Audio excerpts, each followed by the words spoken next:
চলছে ক্রিকেট মরশুম এবং তারই মধ্যে খবর যে এপ্রিল মাসে অনুষ্ঠিত হতে যাচ্ছে শত আন্তঃ স্কুল ক্রিকেট প্রতিযোগিতায় অনুষ্ঠিত হবে ছেলে এবং মেয়েদের বিভাগে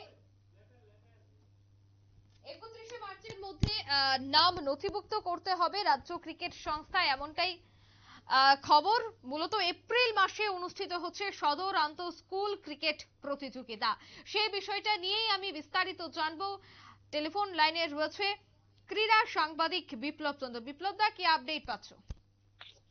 দেখো, যে কথাটা বললে যে এই কথাটা সঠিক যে বর্তমান এই সময়ে স্কুলগুলোর পরীক্ষা শেষ এবং আগামী মরশুম শুরুর আগে কিন্তু যে এন্ট্রি বিভিন্ন স্কুলে যে স্কুল প্রতিযোগিতা, সেই প্রতিযোগিতার কিন্তু ঘোষণা দিয়েছে রাজ্য ক্রিকেট সংস্থা। আগামী 31শে মার্চের মধ্যে ওই যে সমস্ত স্কুলগুলো এই আসরে অংশগ্রহণ করবে তাদেরকে কিন্তু এন্ট্রি জমা দেওয়ার জন্য বা নাম নথিভুক্ত করবার জন্য জানানো হয়েছে।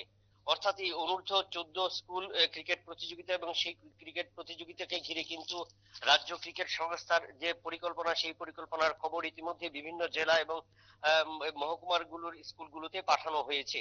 বিশেষ করে সিনিয়র লেভেল টুর্নামেন্ট শুরু হবে এবং সেই শুরুর আগে কিন্তু স্কুল পর্যায়ের আসরগুলোকেও তারা শেষ করবার পরিকল্পনা, এবং সেই পরিকল্পনার জন্য আগামী 31শে মার্চের মধ্যে যে সমস্ত দলগুলো এবার অংশগ্রহণ করতে ইচ্ছুক তাদেরকে নাম নথিভুক্ত করবার জন্য বলা হয়েছে। কারণ বিশেষ করে যে এই টুর্নামেন্টের মধ্য দিয়ে কিন্তু ক্রিকেটাররা যেমন উঠে আসবে, তার পাশাপাশি ক্রিকেটেরও পুনরুদ্ধার হবে বা নতুন ভাবে ক্রিকেটকে সাজানোর চেষ্টা করবে।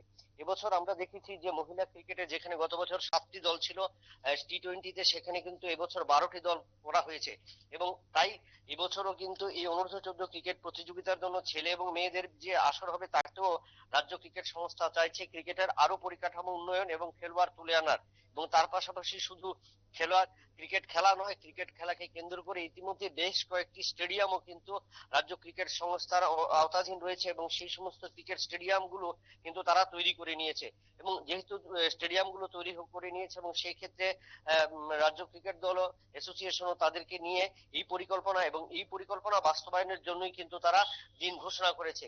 এবং যেহেতু আজকে মাত্র 13 তারিখ, আরো 17 দিন সময় রয়েছে এবং এই 17 দিন সময়ের মধ্যেই কিন্তু অংশগ্রহণকারী দলগুলোকে তাদের পরিকল্পনা এবং তাদের কিটস নিয়ে বা বিভিন্ন ভাবে যেভাবে আবেদন করতে হয় সেই নিয়ম অনুযায়ী কিন্তু তাদের আবেদন করতে হবে রাজ্য ক্রিকেট সংস্থায়।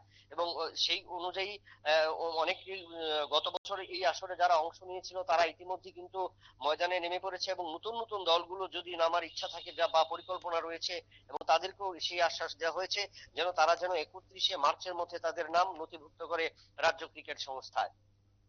একদমই, ধন্যবাদ বিপ্লব দা। ইতিমধ্যে এপ্রিল মাসে অনুষ্ঠিত হবে সদর আন্তঃ স্কুল ক্রিকেট টুর্নামেন্ট, যেখানে 31শে মার্চের মধ্যে নাম নথিভুক্ত করার জন্য রাজ্য ক্রিকেট সংস্থার পক্ষ থেকে বলে দেওয়া হয়েছে। প্রতিযোগিতাটি অনুষ্ঠিত হবে ছেলে এবং মেয়েদের বিভাগে। নিয়ে নিচ্ছে ছোট্ট একটি বিজ্ঞাপন বিরতি, সঙ্গে থাকুন।